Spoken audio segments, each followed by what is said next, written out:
So what's the best carry build for ranked Guild Wars 2 right now? This is what we answer today in this tier list. This is after the June 24th balance patch in 2025. And we're gonna take a look at all the builds that are possible to be played in ranked right now, and we will rate them. Please let me know your take in the comments down below. As always, special shout out to all my supporters on YouTube and Patreon that help me keep the lights on. And now, without much further ado, let's jump straight in. As always, big disclaimer at the beginning, this is my opinion. That doesn't mean it's the absolute truth. I try to be as objective as possible. I try to give you my arguments why I think like that. But like I said, let me know your opinion down in the comments down below. So what is very good in ranked doesn't mean it's always the best option in competitive 5 versus 5 as well. But in ranked, sometimes you want to have a very crazy carry build. So that's what I'm taking into account here. I'm trying to be as solo queue friendly as possible. I'm not saying this is like the only thing that you need to pair it with together, then it works. No, I want to be solo queue ranked to carry this. So with that much out of the way, let's start with the first class, being Warrior. Warrior is interesting. We have Core Warrior already. I think Core Warrior is one of the best core specs to play right now. I think personally, the bunkerness of it and the side nodding potential is actually quite good. That's why I would put it in B tier. It doesn't mean it's like carrying like crazy, and it's also not the like absolute best build, but it's a really solid build. That's why it's in B tier.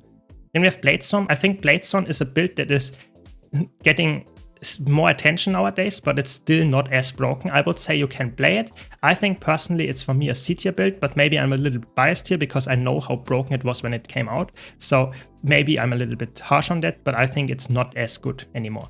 Then we have Berserker. I think Berserker is a solid side noder, Condy Berserker in specific, but I think it's currently in the meta, it doesn't suit it that well. I think it has struggles a bit, so I would say if you play it very well, you could make an argument for putting an A tier, but I think in most situations it's more like a B tier build, personally. Maybe I'm a little bit harsh here, but I think it's not as broken as it once was. And then we have Spellbreaker. Spellbreaker, in my opinion, is like the best warrior spec right now. You can play this side noder. You can even play some aggressive teamfighter with Spear. I would put it in A tier because of that. It's very solid in what it wants to do. In my opinion, every class should be balanced around A tier, so I think it's perfectly fine. And it's not S tier yet because it has some broken builds contending here in S tier. So we will see what we get when we get there. But I think it's a very solid build to pick, especially in ranked. Now let's go to Guardian. I think Core Guardian is falling off drastically in my opinion. It was way better a while ago. Now it's not that good anymore. You can play some crazy hammer build or something, but typically would play as support. I think it's low B tier. It works, but it's not that good anymore. It gets overshadowed by its other elite specs. I think Firebrand is a very solid healer nowadays. It is one of the hardest healers to play.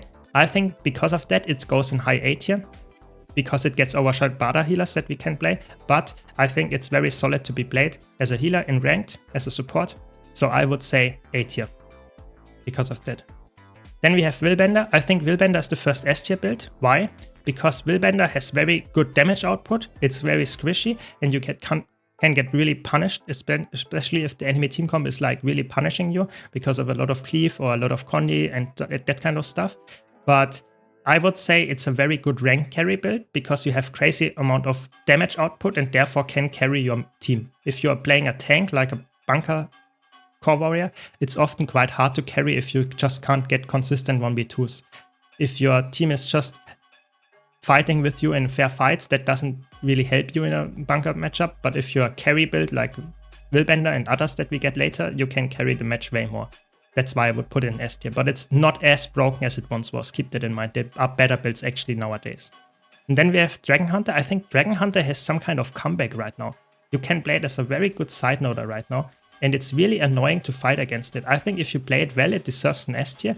If you play it not that well, or if you have a wrong team comp where no one has damaged, it can be a bit annoying. So I would put it in high A tier, but you could make an argument for putting it actually in S tier right now. It's surprisingly low if you know the correct build. Then let's go to Revenant.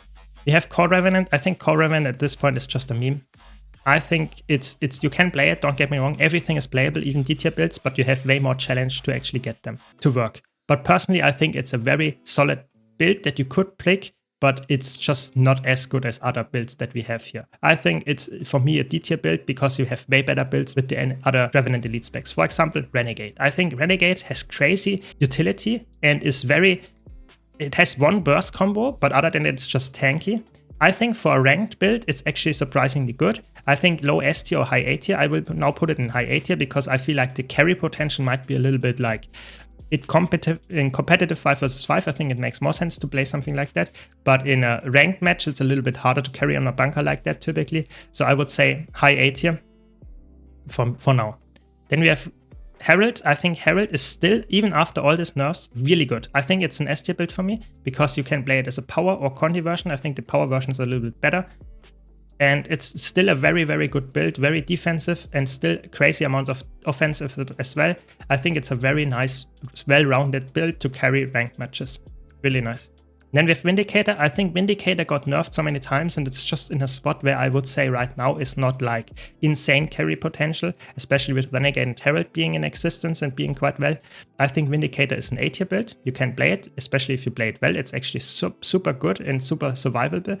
But I would say the potential it has, if you play it so well, is you should rather play Herald and you will probably perform better. So I would put it in A tier because of that. I want to remind you, if you liked the video, be sure to leave a like and subscribe for more content like this. It really helps the channel out. Thanks. And now let's go to the medium armor classes. So let's start with Thief. Core Thief, in my opinion, is decently playable, but it's not that good. I would put it in C tier. It's just not as broken and you will not have crazy carry potential in my opinion with that. We have Deadeye. I think Deadeye fell off quite a bit in my opinion. It's not as broken as it once was. I would say it's for me a B tier build. You can make it really well work if you play against squishy enemies that are just not focusing you. But in a lot of situations, I would rather have a Daredevil because it's faster and has more just utility that it brings. I think Deadeye is just weaker than Daredevil right now. So I think Daredevil is a really, really good just roamer and decapper and stuff, and also has crazy damage potential for +1. So I think this is like a really good build right now, but it gets overshadowed by Spectre. I think Spectre is the best build that we have right now here in this current tier list, because I think Spectre has the option to be played in a 1v1 even, in 2v2s, in team fights, whatever. +1s, it's really good, it's really fast, has crazy burst potential with Condis, is really nice because it also can support its allies. It's really good in duo queue, but even in solo queue it can carry quite hard. It's a really, really good build right now. In every situation I would say Spectre is really, really good. Probably right now the best build here. And then let's go to Engineer. Engineer is in a weird spot. I think Engineer in general is probably the worst class overall in PvP right now. Core Engineer is decently playable as a Condi build with Spear maybe.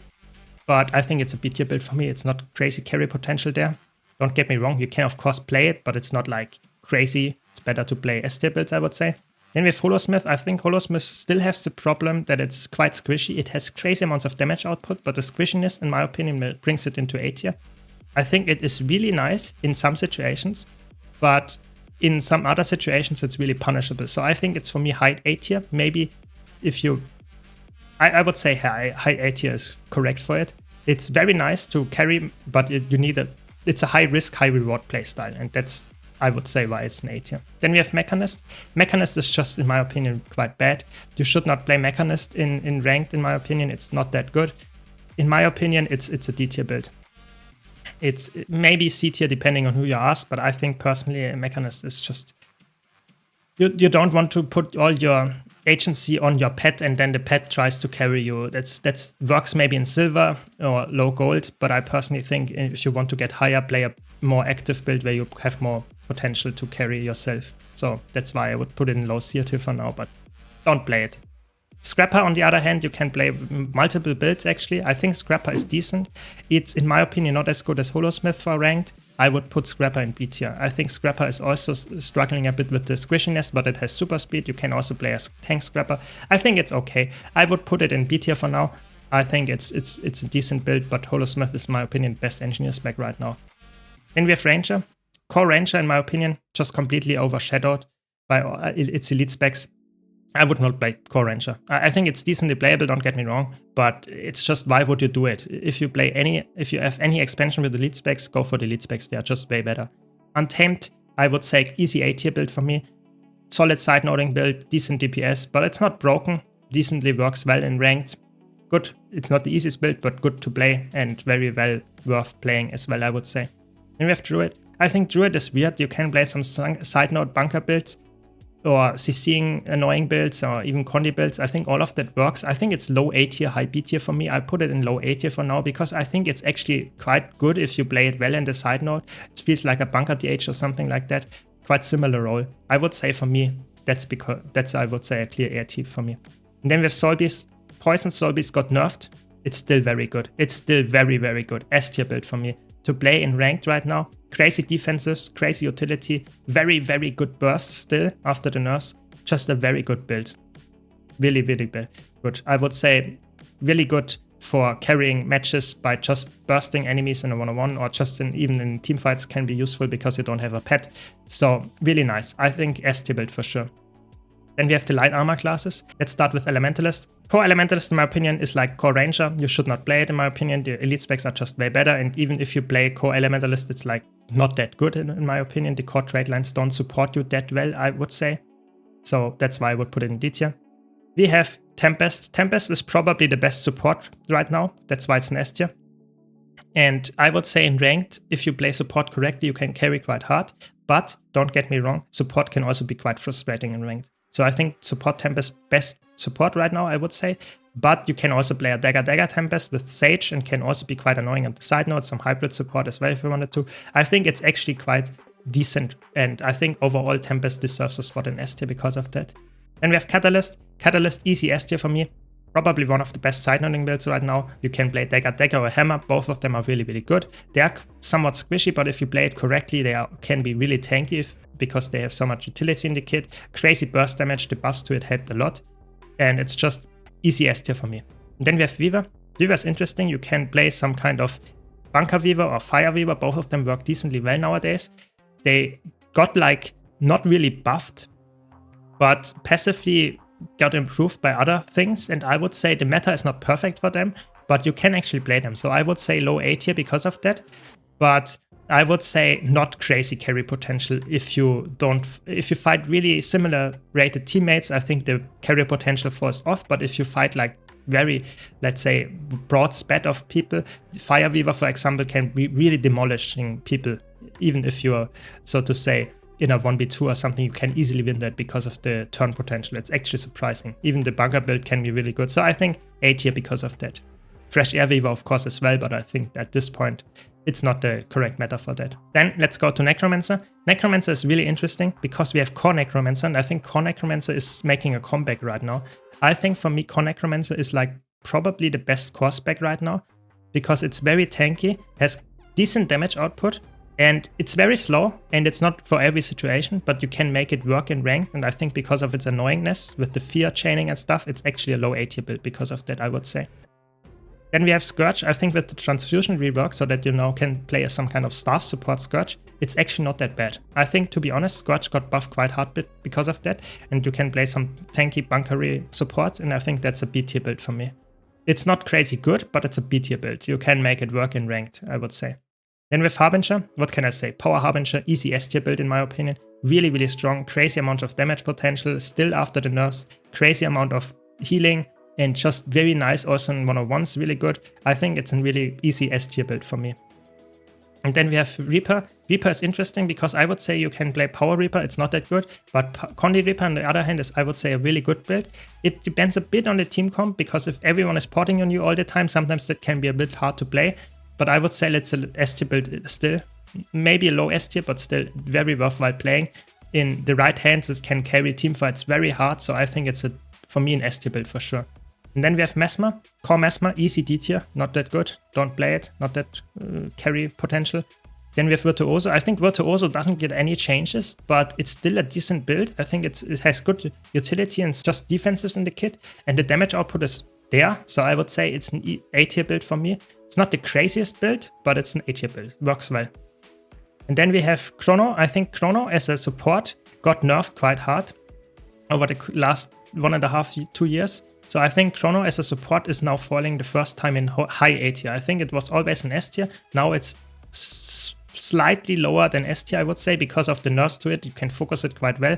I think it's still a very worthwhile support, don't get me wrong. But I think Tempest is just a little bit better.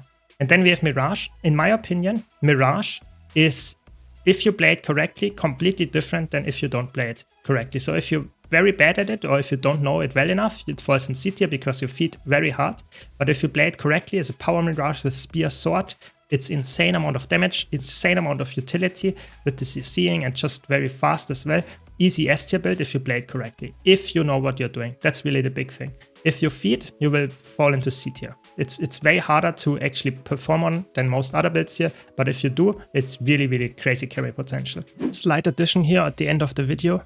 I completely misjudged the Scrapper. I completely forgot that there is a cool new build around that is some kind of offensive, but still bruisery Scrapper that uses HGH, for example, as a trait and is really, really good as some kind of side noder in the current Condi side noding meta, for example, against Condi Soul Beast.